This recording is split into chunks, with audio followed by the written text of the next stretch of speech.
नेपाल के भगवान पशुपतिनाथ पर चोरों ने कर दिया हाथ साफ। मंदिर से 10 किलो सोना हुआ चोरी।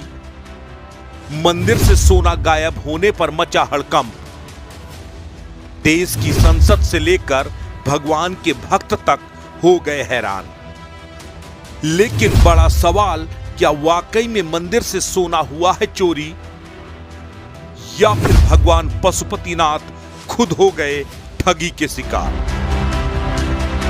नेपाल के काठमांडू स्थित भगवान पशुपतिनाथ के मंदिर में अचानक नेपाल आर्मी, नेपाल पुलिस और आर्म्ड पुलिस फोर्स के जवानों की मौजूदगी और मंदिर के गेट में पड़ा ताला भक्तों को हैरान कर देने वाला था। किसी को कुछ समझ में आता इससे पहले नेपाल की भ्रष्टाचार निरोधक एजेंसी CIAA ने पूरे मंदिर प्रांगण को अपने कब्जे में ले लिया। कुछ देर बाद जब लोगों को पता चला तो उनके पैरों तले जमीन खिसक गई।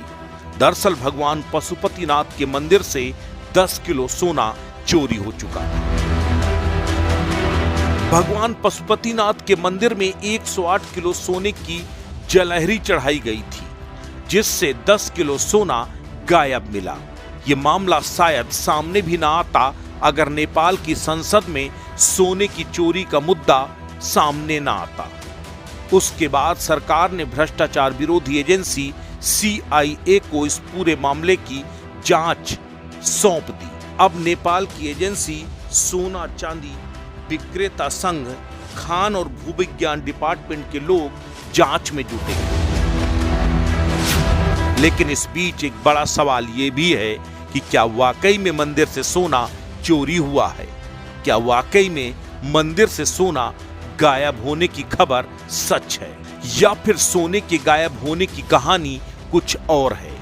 हम आपको बताते हैं कि आखिर नेपाल के सोना गायब होने की असल हकीकत क्या है, इसके पीछे की पूरी कहानी क्या है। 25 जनवरी 2021 को नेपाल के PM KP शर्मा ओली ने पशुपतिनाथ मंदिर में मौजूद शिवलिंग पर सोने की जलहरी लगाने के लिए 30 करोड़ रुपए सैंक्शन किए थे। संस्कृति और पर्यटन मंत्रालय की ओर से यह पैसा मंदिर को दे दिया गया, जिसके बाद सोने की जलहरी लगाने का काम शुरू हो गया। लेकिन इससे पहले कि जलहरी शिवलिंग पर चढ़ाई जाती, नरोत्तम वैद्य और वकील निकिता ढुंगाना ने इतना सोना मंदिर में चढ़ाए जाने के खिलाफ नेपाल की सुप्रीम कोर्ट में अपील कर दी। लेकिन फैसला आने से पहले ही नेपाल की पूर्व राष्ट्रपति विद्या देवी भंडारी ने आनन फानन में अधूरी बनी जलहरी को ही शिवलिंग पर अर्पण कर दिया। उसके तुरंत बाद सुप्रीम कोर्ट ने जलहरी की इंस्टॉलेशन पर रोक लगा दी। लेकिन क्योंकि सुप्रीम कोर्ट का आर्डर आने से पहले ही अधूरी जलहरी को भोलेनाथ को अर्पण कर दिया गया था, उस जलहरी में शिवलिंग के नीचे 10 किलो सोने का एक बेस लगाया जाना था, जो काम अधूरा रह गया।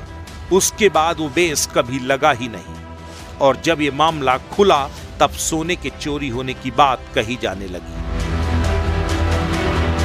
दरअसल हकीकत ये है कि 108 किलो सोने में सिर्फ 98 किलो सोने की जलहरी बनी, और 10 किलो सोने का जो बेस लगाया जाना था वो कभी लगा ही नहीं। और ये भी पता नहीं चल पाया कि 10 किलो सोना वो है किसके पास, यानी भगवान के नाम पर निकला सोना भगवान के पास पहुंचा ही नहीं और रास्ते में ही गायब हो गया। अब जब मामला तूल पकड़ा तब जांच की जा रही है। लेकिन अब जांच तो इस बात की भी हो रही है कि अगर घोटालेबाजों ने 10 किलो सोना हड़प लिया, तब इस बात की क्या गारंटी है कि भगवान को चढ़ा हुआ 98 किलो सोने की जलहरी असली सोने की है, उसमें मिलावट नहीं है। यही वजह है कि अब सोने की मिलावट की जांच एजेंसी कर रही है, यानी भ्रष्टाचारियों ने इंसान तो इंसान, भगवान को भी नहीं बख्शा। अब भगवान अपने साथ हुए धोखे की गुहार लगाएं तो लगाएं किससे। अस्तित्व न्यूज के लिए ब्यूरो रिपोर्ट।